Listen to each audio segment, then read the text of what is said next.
మా ఆఫీస్ లో ఒకడు నా నంబర్ అడిగాడు. నేను సింపుల్ గా 50K ఓయో రూమ్ అన్నా, దెబ్బకి వాడు పారిపోయాడు. ఏంటో నా లైఫ్. చాలా మంది పెళ్ళెప్పుడు అని అడుగుతున్నారు కానీ ఒక్కరు కూడా నన్ను పెళ్లి చేసుకుంటావా అనట్లేదు. అమ్మా బంగారు తల్లులు, చున్నీ వేసుకోకండి అమ్మా, అసలే ఎండలు చాలా ఎక్కువ ఉన్నాయి.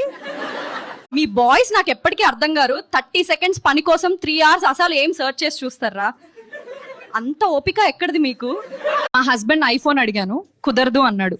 సరే హనీమూన్ వెళ్దామా డార్లింగ్ అన్నా, భయపడి 1 hour లో ఫోన్ తీసుకొచ్చి ఇచ్చేసాడు. మీరు మా కోసం తాజ్ మహల్ కట్టక్కర్లేదు, రిలేషన్ లో ఉన్నప్పుడు ఇన్స్టాలో వేరే అమ్మాయిల రీల్స్ చూసి సొల్లు కార్చకపోతే చాలు.